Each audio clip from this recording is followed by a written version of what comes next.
Hello, my name is Kendra Grubb. I am the Surgical Director of the Structural Heart and Valve Center at Emory University. Today I'll be presenting the Optimize Pro interim analysis of the first 400 patients treated in Canada and the United States.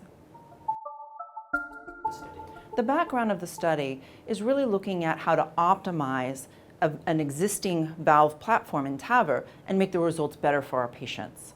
So when you looked at the low-risk study, the Evolute valves had a very high pacemaker rate, unacceptably high, in excess of 17%, and also high paravalvular leak rates, certainly suboptimal in a world when we're getting into low-risk patients. So this trial decided that, the design of the trial decided that we would look at if you keep the same valve, but you change the implant technique and add a pre- and post-implant pathway, if we could improve results in paravalvular leak as well as in pacemaker rates. The study design and patient population is a non-randomized, all-comers study in the US, Canada, Europe, the Middle East, and Australia. The interim analysis is only on the US and Canadian patients, the first 400, and the trial is ongoing in the rest of the world.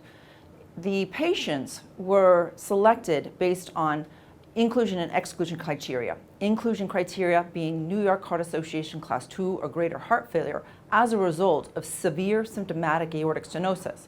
They also had to be candidates for transfemoral TAVI with the Pro or Pro Plus delivery system and valve. The exclusion criteria are very important for this trial. One of the key exclusion criteria is that patients who had existing pacemakers were excluded, and that's pretty unique. Oftentimes the data that we see in other trials, you'll have patients who have pacemakers, and so the numbers are a little bit off. 100% of patients had no pacemaker to begin with. Now they could have conduction abnormalities, those were all comers, but no pre-existing pacemaker. In addition, the bicuspid valves were excluded, heavy LVOT calcification, and prior SAVR were all excluded. So the optimized TAVR care pathway is really three components. Preoperatively, the patients were assessed by a multidisciplinary heart team and had a baseline EKG. They were also counseled regarding early discharge. So we set the stage for patients coming in, getting the valve, and then being discharged home, hopefully the very next day. The procedure itself was done using the cusp overlap technique. And in cusp overlap, we're really able to isolate the lowest point in the annulus at the non-coronary cusp, open up the membranous septum so we understand where we are in space, and then deploy the valve with as much precision and control as possible.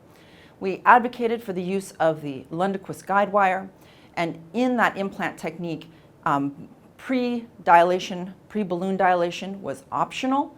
We recommended recovering the patients in a recovery unit and then transferring them to a step down as opposed to an intensive care unit. We requested that they don't use any central lines or indwelling catheters.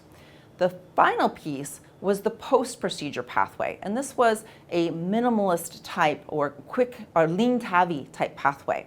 So the patients were awake throughout the procedure, the preference was conscious sedation, they were recovered in a recovery suite within 4 hours mobilized, and then the plan for home the very next day after they had an EKG and echocardiogram. So we were avoiding the ICU, and we were really trying to fast track these patients who were appropriate for discharge. Now, in the conduction abnormality pathway, if you had no new conduction abnormality, then you went down this fast track pathway.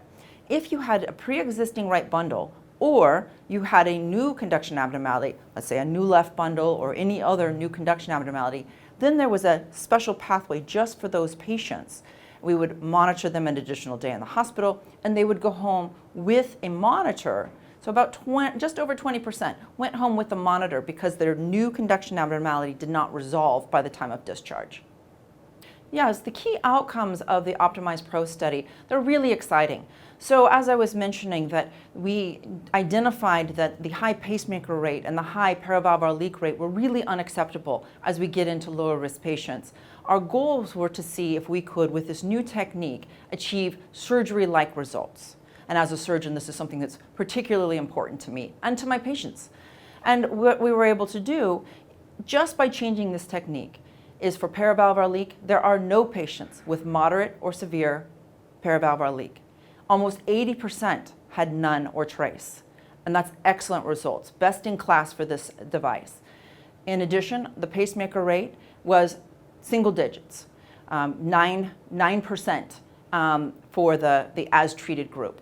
And we saw that those teams that followed the actual steps of the implant technique, they followed the 6 steps of cusp overlap, that the pacemaker rate was 8%.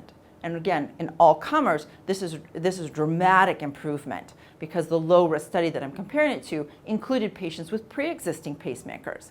So I would guess that in reality, in real world, if we would have included all TAVR candidates, those with or without pacemakers, the rate would be even lower. And for self-expanding platforms, for the Evolut platform, really this was best in class.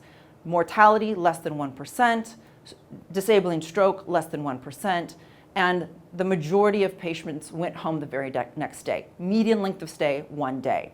And so what you found was by using this technique, not only did you facilitate really best-in-class outcomes regarding pacemakers and paravalvular leak, the patients were able to go home the very next day. The piece between what happened to these patients from the time of discharge to 30 days was very important to us.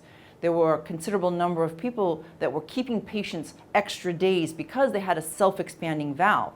Well, we only had 8 patients that ended up with a pacemaker from discharge to follow-up at 30 days. So all of those concerns were unfounded. And most of those patients already had the monitor on, so we were able to identify ahead of time that they were having a problem, have them come to the hospital, and then receive a pacemaker. The key take-home messages for this particular study is that using the optimized clinical pathway, the pre and post pathway, as well as implanting the valve using the cusp overlap technique, results in the best outcomes we have ever seen for the Evolut platform. Well, as I mentioned, this is an ongoing trial. So this was an interim analysis. Certainly we will want to see these patients at 1 year and be able to present that results. And we also want to see if this is a global trend. We have the 200 patients in Europe, which is ongoing, as well as Europe and the Middle East, actually, which is ongoing. And then we'll have a cohort in Australia. So are these results reproducible around the world? And I think that's the next steps for this particular trial.